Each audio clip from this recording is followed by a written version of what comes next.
anybody in this room have any idea what I'm going to be talking about? I think this was the title of a book, isn't it? It's a philosophy that you... Well done. Yes. Oh.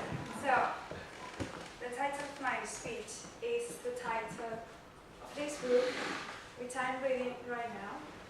I haven't actually finished the book, but I thought there were some interesting aspects and ideas of the book, so I just wanted to share it with you.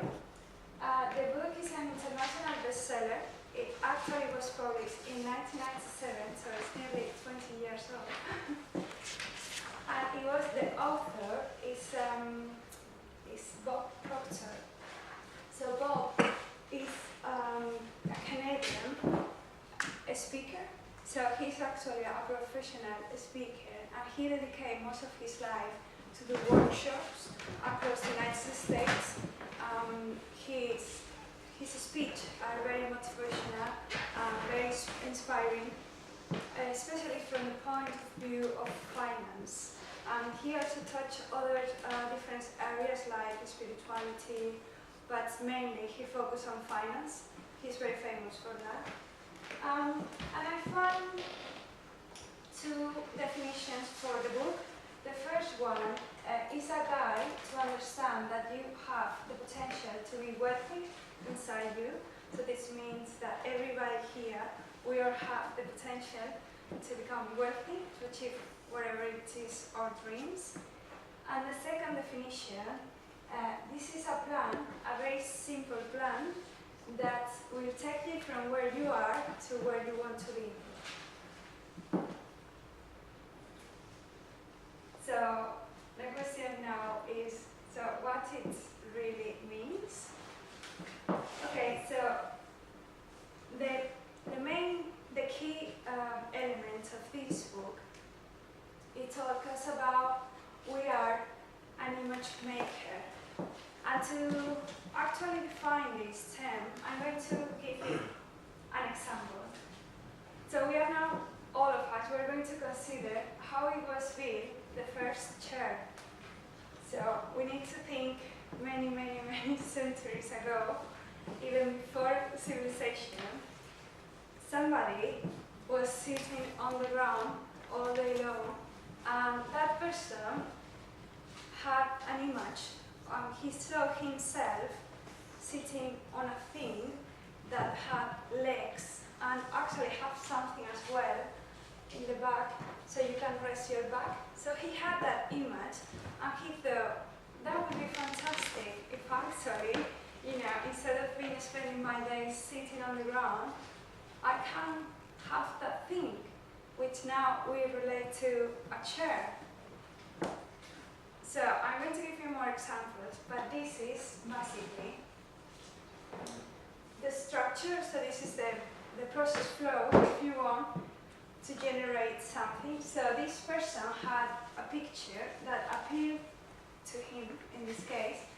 The person thought of that chair in this case so often until I decided to have such a thing began to develop.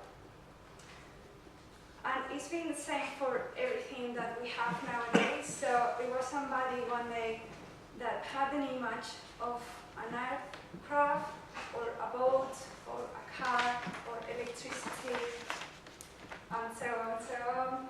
I can give you more examples. It was Columbus. He imagined it was a new world, and today we call it America. So over the history, during the years, history has recorded the results of great visionaries. And we are all mental architects of our destiny. That's what comes across as the main idea of image maker. You cannot have wealth in your material world until you have first visualized the wealth in your mind. So this is one of the exercises that the book actually recommends. So in order to improve your finance, you should actually see yourself. You need to visualize your image of you becoming wealthy in order to achieve it. There are many aspects of the book which I thought they were interesting, and I would love to share it with you, but due to timings, I am going to focus on this one, which I thought was very special. It's called "The Mind is a Powerful Magnet," and these two paragraphs I took from the book. The first one, it is impossible to feel poor when you are conscious of being enveloped in the protective care of a loving God or universal spirit. There never is and there never has been any lack of supply other than which we have created for ourselves because of our limited awareness. So my personal interpretation about this is that we are all influenced for many reasons. Like, we can start from where you were born, from your family, from your social status, from the TV, the celebrities. So all of that affects us, and affects us having an image, having an ideal wealth, or what is supposed to be a perfect life. But this actually is all in our mind, so it's because we have that awareness. If we translate this to a population in Africa, for example, that they don't have electricity or potable water, what they actually will mean to them is to have those things that we have nowadays. So I think the mind is a powerful magnet. Wherever we see, we want it. So it's about how much we know, and I thought it was really nice. And as well, like, for some people, they might just feel like really happy, or they might feel fulfilled and secure just having some faith, just believing on a God, or some people can call it universal spirit. Right, so this is my conclusion. This is Bob Proctor from the book. I would like you know if in the forms, if any of you have read the book, just tell me, oh yeah, I actually tried it and it worked. Or it doesn't.